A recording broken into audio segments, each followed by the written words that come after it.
Hey guys, so today we will be talking about chapter 6, which is the skin and membranes. This chapter starts on page 103.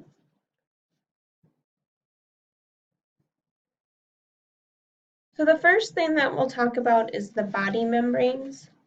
So broken up into two different types. There's epithelial membranes and connective tissue membranes.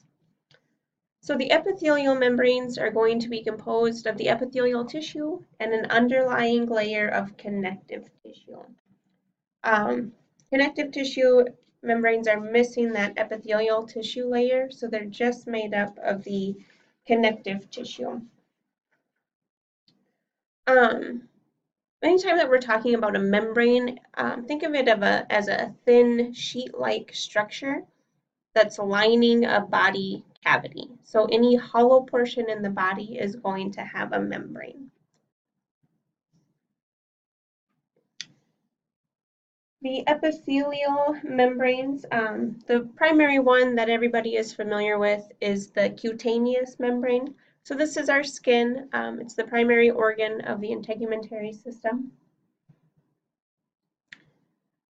Within those epithelial membranes, we also have serous membranes. So these secrete a thin, watery fluid, broken up into different types and locations. So the two types that we'll talk about are parietal and visceral. The parietal is going to line the wall of the body cavity, while the visceral layer lines the organs within it. So if we're talking about two different membranes, say inside the abdominal cavity, the parietal layer is going to cover the walls of the abdominal cavity, while the visceral layer, I kind of think of it like saran wrap, kind of shrunk wrap on those organs. So those kind of help keep those organs in place, and they cover the organs themselves, not the walls. The different locations that we can look at are pleura, peritoneum, and pericardium. So the pleura is going to cover the thoracic cavity. So heart and, lungs is going to be the pleura. The peritoneum is going to line the abdominal cavity. And then the pericardium is going to cover the heart. So if we're talking about parietal pleura, we are talking about the lining of the chest cavity by the lungs. The visceral pleura is actually going to cover the lungs themselves. Same with the peritoneum. Parietal is going to cover the abdominal walls, while the visceral peritoneum covers the organs found within the abdominal cavity. There are some diseases that can affect these serous membranes. So pleurisy is going to be inflammation of the membranes of the lungs. Peritonitis is going to be inflammation of the membrane of the abdomen. So the reason that we have these two layers, the parietal and the visceral, is to prevent friction. So when we breathe, when we're, the heart is beating, without these linings, the heart is going to rub up against the chest cavity. That's going to break down that tissue. So these two membranes give us kind of a slippery surface for that beating heart, so it's not breaking down any tissue. Another component of the epithelial membranes are going to be our mucous membranes. So these line body surfaces that open directly to the anterior. So basically the tract from the mouth and the nose to the anus is composed of mucous membranes. So the lining of the respiratory, digestive, urinary, and reproductive tracts are all considered mucous membranes. They are epithelial membranes too, but broken down into those mucous membranes.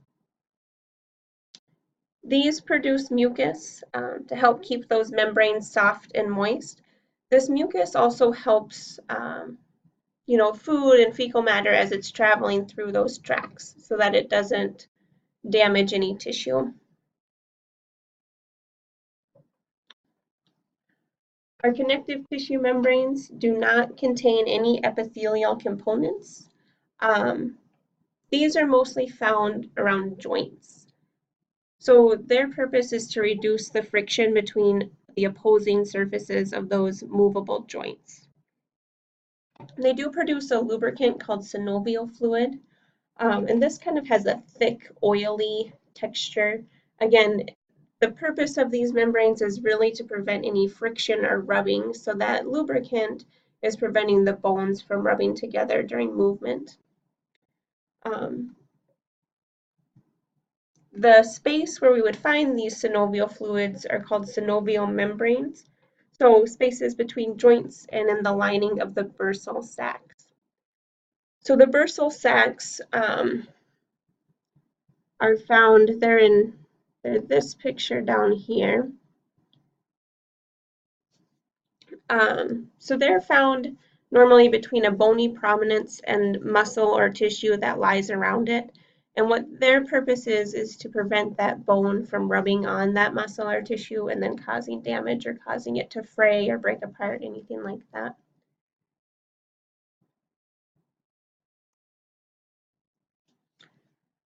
So now we'll talk about the skin, which again is our primary organ of the integumentary system. So there's two primary layers broken up into the epidermis and the dermis. So the epidermis is the outermost and thinnest primary layer of skin.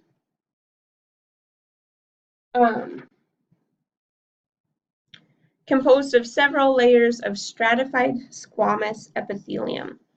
So if we think back to chapter 4 when we're talking about tissues, stratified means that there's multiple layers, and then squamous is that flattened sac appearance.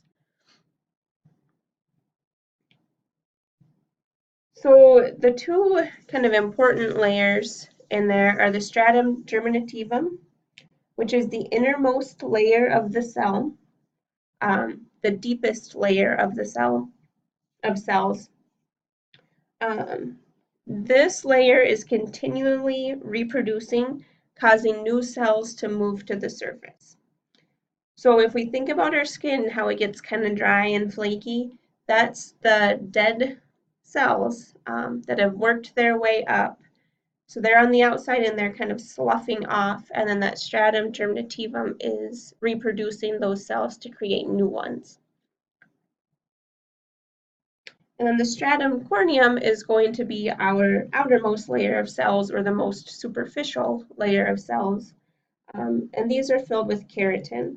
So this is a waterproof protein. So this helps our skin kind of deflect the water so we're not absorbing all of that.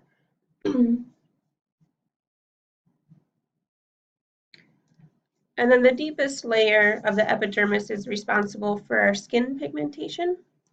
So melanin is the brown pigment that is responsible for that. The amount and type of melanin that you have is dependent upon your hereditary, the genetic material that's passed down, but it can also be affected by sun exposure. So as we have more exposure to the sun and the UV rays, we get an increased amount of melanin in our skin. So this kind of gives you a visual of the skin. So the portion that we were just talking about is the epidermis. So it makes up a relatively small amount of the skin. So again, that's that outermost layer.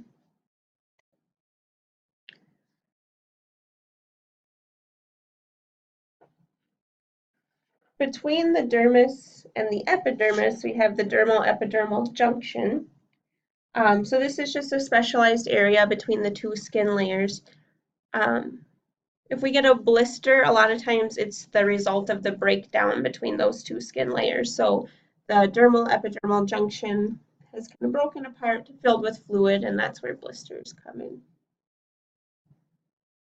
The dermis is going to be the deeper and thicker of the two primary skin layers, composed largely of connective tissue. It is broken up into the papillary and reticular layers.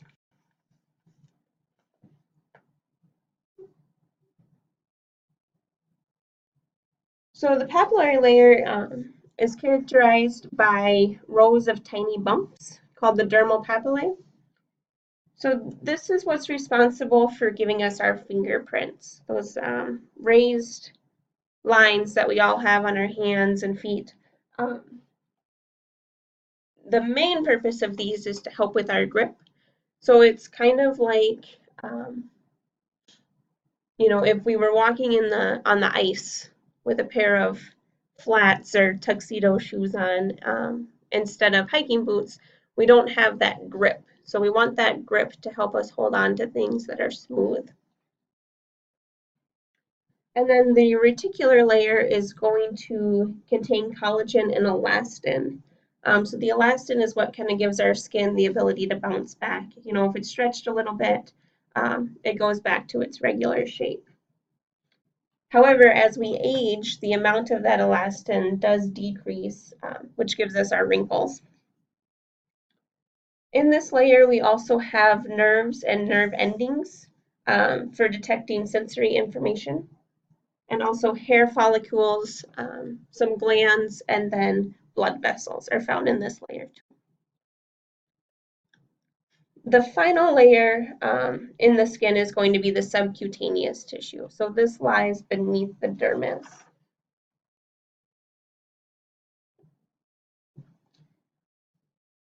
So now we'll talk about some of the accessory organs that we'll find within the skin.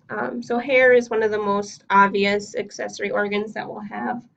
The majority of the body is covered with hair, but there are a couple of areas that are hairless. So the lips, the palms of the hands, and the soles of the feet. Basically every other area of our body contains hair.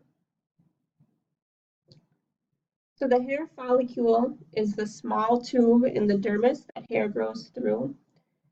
So the root is in the dermis, and then the shaft is the visible portion of the hair. So when we're plucking our eyebrows, the part that we grab with the tweezer is the shaft, and then the part that comes out of the skin after we pull it out is the root. So that's what's attached. The hair papilla is this little guy right here.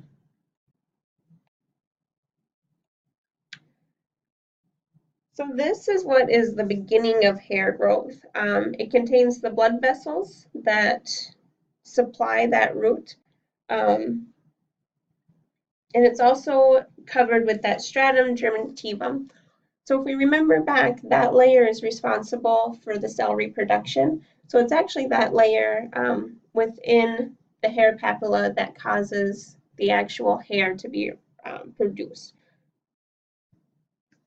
And then the other component to note is the erector pili muscle. And that guy is found over here.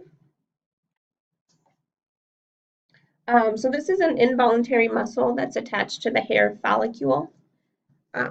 So again, that follicle is this whole area in here.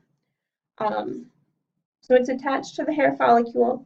When we are cold or frightened, that muscle is going to contract, and that's what gives us goosebumps and makes our hair stand on end.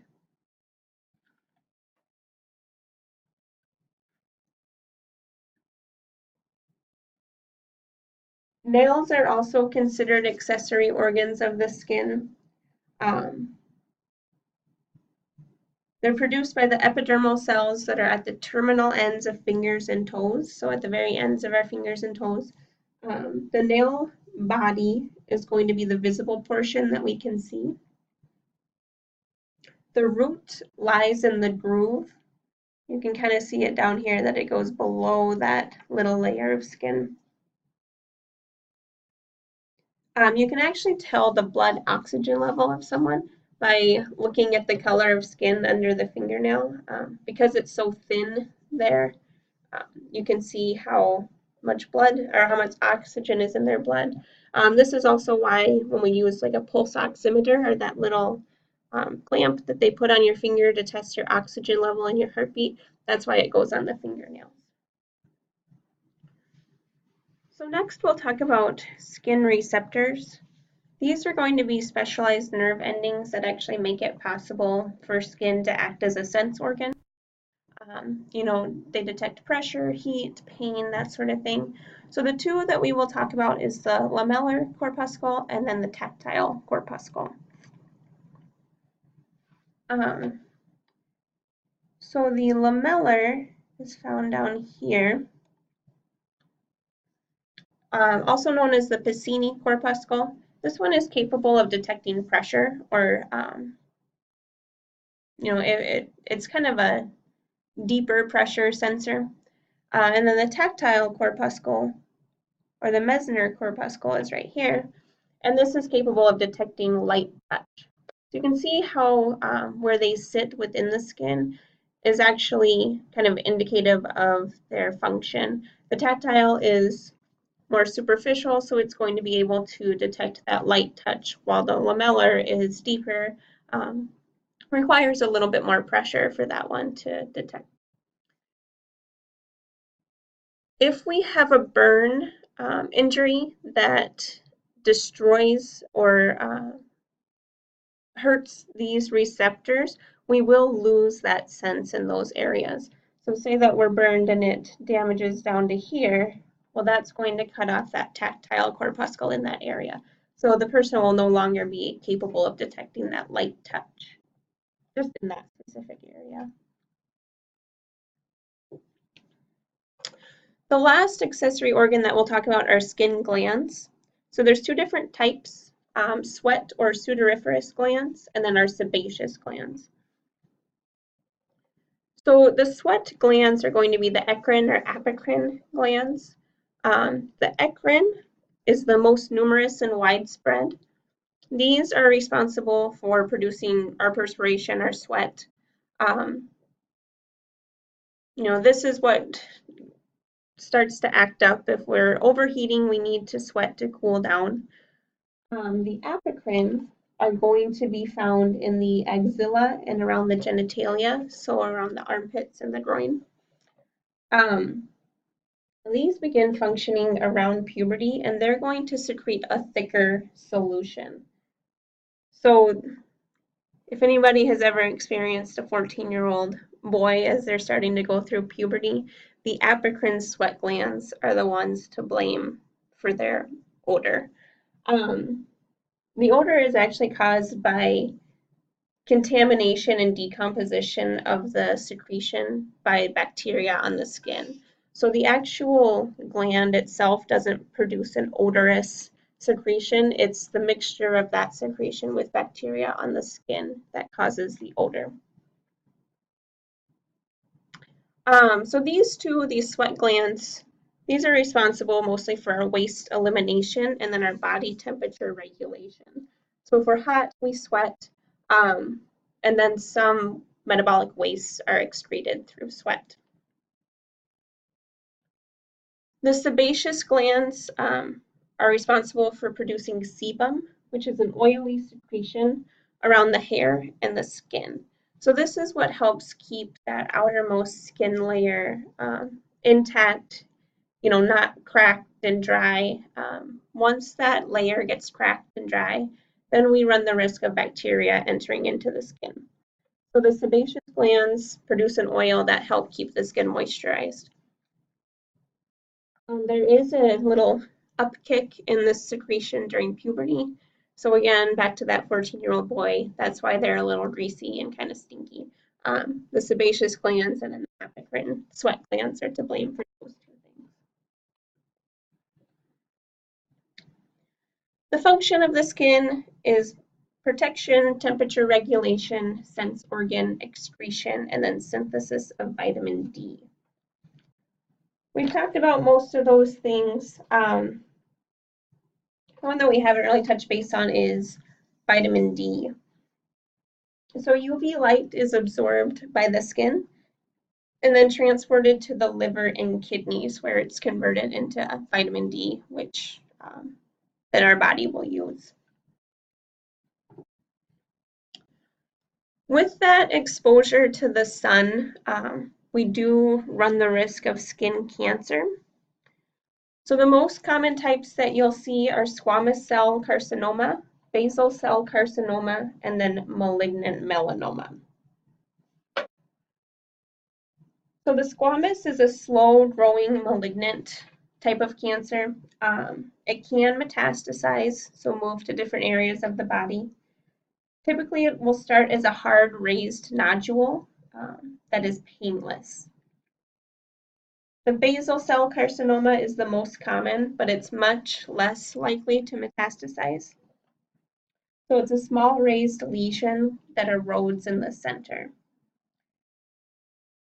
And then our malignant melanoma is the most serious, and it can develop from a benign mole. So this is where, when dermatologists are telling us to keep track of our moles, to monitor them, this is what we're looking for, is that malignant melanoma. So there are the A, B, C, D, and E's of moles. So A refers to asymmetry, B is border, C is color, D is diameter, and E is evolving. So if a mole that started out normal experiences any of these things, it's best to go to the dermatologist right away and get tested for this malignant melanoma. These cancers are normally caused by the sun's UV radiation. So damaging the DNA causes mistakes during mitosis. So remember, thinking back to mitosis, we typically have a govern on how much cell replication can occur. Without that govern on it, we would just be huge blobs of cells that are constantly reproducing themselves. Everything would spiral out of control. So our body stops that process, and then the cell enters into interphase, where it spends about 90% of its life. Once the DNA is damaged, then mitosis might not stop, and that's where these growths come into play. So it's kind of a recurring cell reproduction that results in these growths. Some people do have a genetic predisposition to skin cancer as well, but then it's really that UV radiation that's going to cause the majority of it. The last type of skin cancer is the Kaposi sarcoma. So this first appears as purple papules, so little purple dots. But this one is very dangerous, and it can quickly spread to the lymph nodes and internal organs. So this one metastasizes at a very rapid rate. So A is going to be that Kaposi sarcoma. You can see those purple papules. B is the squamous cell carcinoma. And then C is going to be our basal cell, and D is a malignant melanoma.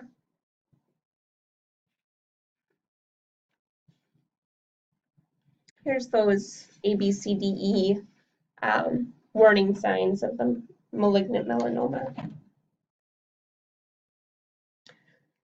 So the last issue that we'll talk about with the skin are going to be burns. Keep in mind that burns aren't just caused by fires or contact to a hot surface. We can also have burns that come from overexposure to UV light, so a sunburn, or else contact with a harmful chemical. So treatment and recovery of a burn is going to depend on the total area involved and the severity or depth of the burn. When determining how much total area of the body is involved, medical professionals will use the rule of 9s in adults. So the body is divided into 11 areas of 9% each, with an additional 1% located around the genitals. So depending on which area of the body is burned, that will give them an indication of the percentage of the body. 4 different classifications of burns. First degree is a partial thickness burn. So only the surface areas, the surface layers of the epidermis are involved. Second degree is also considered a partial thickness burn. This involves the deep epidermal layers and the upper layer of the dermis.